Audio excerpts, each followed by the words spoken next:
What's scarier than kids in horror movies? I'll tell you, vampire kids in horror movies. What's creepier than that? Ballerina vampire kids in horror movies. Abigail, it's time to talk about it. Let's go.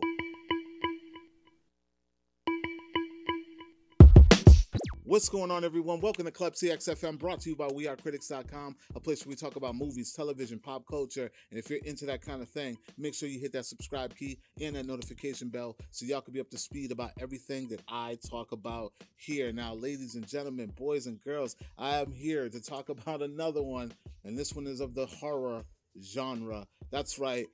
Listen, the gentleman who brought us the rebirth of Scream 6, Scream 5, they're giving us this gem by the name of Abigail. That's right.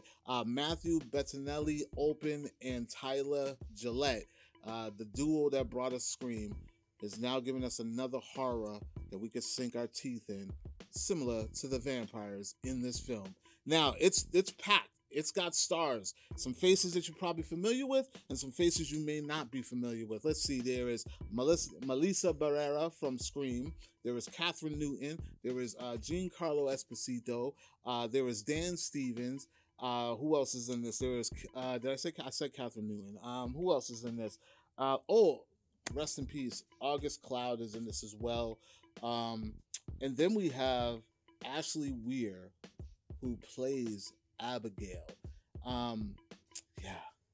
Before I talk about what I thought about this film, let me give you guys a gist of what it is if you have not seen this trailer. Now, a group of semi-professionals, let's just say, they all have a specific skill set that's needed. They are summoned to kidnap the young child of some very powerful person, so to speak. We don't know anything about who this person is. They are summoned to bring her to this home. It looks abandoned. It looks like an old school mansion from some centuries ago. As they have her there, they are not allowed to exchange any information about one another. They are just to handle this task and watch this child for 24 hours. And if they do this, they're told that they will receive about $50 million that they can split amongst all of them. Now, here's where it gets crazy, y'all. You find out in the trailer, so I'm not spoiling anything, that this individual, this child that they have kidnapped, is not what she seems. She's a ballerina. She loves to dance. They show her doing the ballerina in the beginning, which is where they end up, after her session, they end up kidnapping her from her home. You find out that this little girl is not what she seems. She's not that innocent. She is, in fact, a vampire.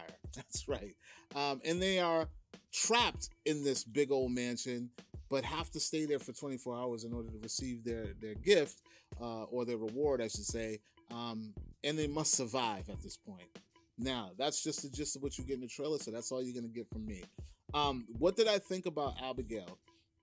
Listen, these gentlemen, Matthew and Tyler, have managed to challenge your knowledge of vampires and keep it fresh, keep it fun, while giving you similar things that you are familiar with and things that could live on beyond this film. I had so much fun watching this movie. Some people would call it campy. I call it right on par with what we expect in a horror film, because at this point, let's be real. Horror is horror, and you're going to take from it what you take from it. Some people may get a lot of jump scares. Some people may call it campy because it is that. But as a horror lover, as a horror fan, this is high on my list. I had a damn good time with this movie. Ashley is a born star. It is almost creepy to me when children of that age are able to understand the assignment when it comes to horror. This girl is creepy. She owns her role as this ballerina vampire, and she looks like she's having a blast. She looks like she's having fun. So shout out to her parents or whoever is managing her career, because sometimes it can be very inappropriate to have like this such gore around kids, but she kind of has a good time, and you can tell everybody in this film pretty much is having a good time. It's just there's a lot to unpack in this film, even though it may seem as though it's a silly, campy horror movie, but it was damn good fun. It's well done. You get that similar type of humor or tone, like Ready or Not or Scream, so to speak, in one setting. But Melissa Barrera is definitely not Sam from Scream. Sam. She is not Sam from Scream. She's a totally different character. She's owning it. She's doing her thing in this. Katherine Newton is hilarious. We get the same kind of Katherine performance that we get in most, what was that, Freaky? That movie she did, Freaky. Even a little bit of Cassie Lang. She's got that gullible charm, but still like oblivious, kind of airheady, but you know, she, for the most part, Katherine Newton is the same that we've seen, but she pulls it off. She does what's needed to be done.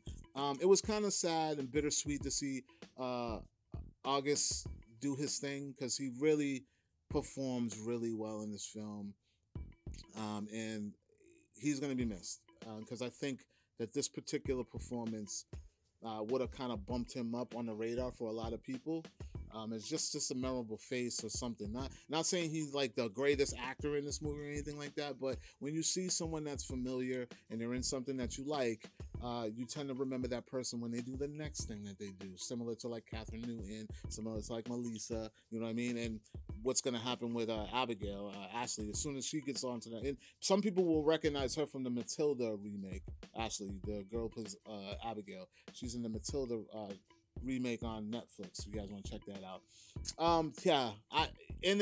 Listen, there are some twists and turns in this thing. I'm gonna tell you that right now. You go in thinking you might know one thing, you don't know shit. Just trust me. By the time you get to the end of it, you'll be like, oh, okay. And I was quite all right with it all. Yeah, and that's really all I got to say about this movie, guys. Abigail, it's up here on my list as far as fun horror movies, and I will be checking this out for a second time. Ladies and gentlemen, this thing is coming out to theaters this weekend, so make sure you go check it out. Let me know in the comments, did you know about it? Were you interested? Let me know if you're not checking it out. Maybe you're done with the whole vampire thing. I'm one that's hard to be sold on vampire anything. Lost Boys and Fright Night, the original. That's all I care about. Those are the only two horror movies that I've ever praised as like movies that I like. I mean, maybe Salem's Lot, but I was young and it scared the hell out of me. But yeah, Lost Boys and Fright Night in the 80s. That's it. But now I'm going to have to add Abigail in this. You guys let me know. Like, comment, share. Make sure you subscribe. And for more movie news, television news, and pop culture, check out wearecritics.com. And I will talk to you all later. Peace.